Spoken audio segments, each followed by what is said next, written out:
Mental Health Research Canada recently released a study which found that 35% of Canadian workers feel burnt out. Only 39% have been supported by their employers to deal with the psychological demands of their job. Only 40% say they have help from their employers in dealing with workplace stress. And here's an interesting one.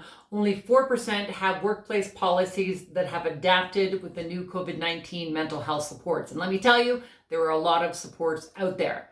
These findings are significant because while the pandemic is no longer front and center the way it has been over the last 2 years, the long-term impact it has had on our mental health cannot be ignored. And quite frankly, we're still trying to determine the full scope of exactly what that looks like.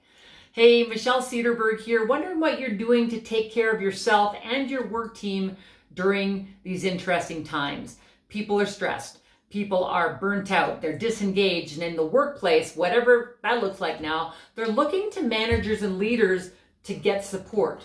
And as the numbers in the study suggest, sometimes the help isn't there. Now, I don't think that we can blame the managers and leaders, though, because they're navigating uncharted waters along with the rest of us. Some of their team are working from home, many of them are back in the office, and a good deal are jumping back and forth in a hybrid work model. This new world of work has brought with it different stressors, new challenges, and unforeseen work demands that many feel unequipped to handle.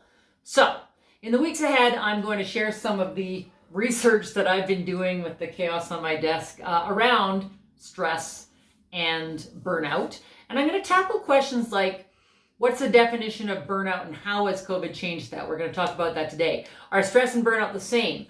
How can we recognize the signs of burnout in ourselves and in others? What are the different types of burnout? There are at least 3. What can I do to reduce burnout? And so much more.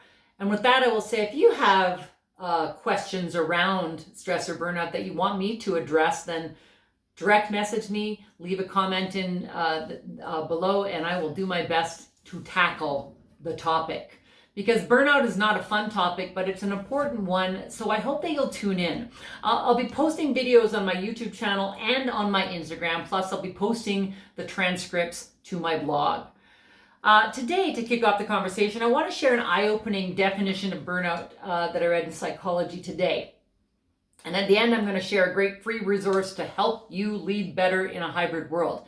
So Psychology Today talks about burnout as a form of exhaustion caused by feeling endlessly inundated. So in easy terms, it's essentially physical, mental, and emotional stress on steroids. It happens when you're overwhelmed, when you're emotionally drained, and when you're unable to keep up with the demands of day to day. It hinders productivity, it reduces your energy, and it can bring about with it feelings of hopelessness, resentment, and even cynicism. None of which are good for a healthy, positive work culture. Now, here's the interesting bit. While burnout is often related to work, it can also appear in other parts of our lives as well, in relationships, when the stress from parenting or caretaking becomes too much.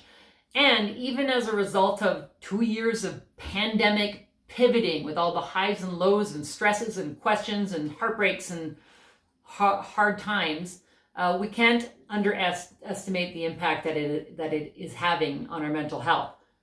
Do you feel it? This is the challenge. So, in the weeks to come, I'm going to be sharing all sorts of ways to recognize and address stress and burnout. And today, though, I'm going to keep it simple and just say, if you're feeling stress, it's important for you to address that stress before you hit burnout. That's the topic I'm going to dig deeper in the weeks to come. If you can identify with the description of burnout, honor that you may need a bit more time and support and self-care to start feeling better. Ask for help. Make sure you take your breaks.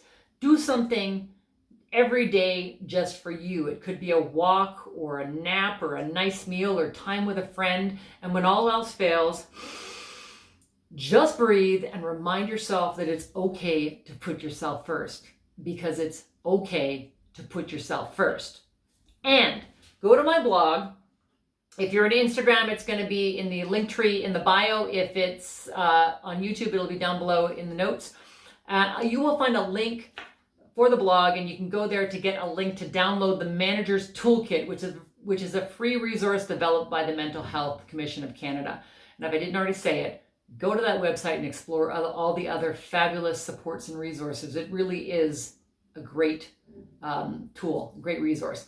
The toolkit itself contains resources to help you lead better in a hybrid work environment. And part of that is recognizing declining mental health in your employees and protecting your own mental health. There's really some useful information there.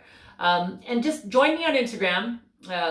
Sign up, subscribe, follow me, subscribe to YouTube so you don't miss a new video when it shows up. And if you're interested in having me come to your organization virtually or in person, wherever you are across North America, don't hesitate to reach out. I can come to you to talk about this topic or any others related to stress management or resilience or life balance or post-pandemic success, because when you address the stress, you drive success. Please don't hesitate to reach out to me at hello@michellecedarberg.com, and at the very least, let's have a conversation. Until next time, I'm Michelle Cedarberg, reminding you you've got one chance to do this life. I say dare to live it big, and if you're feeling stressed or burnt out, dare to take small steps to strengthen your mental health. You deserve it.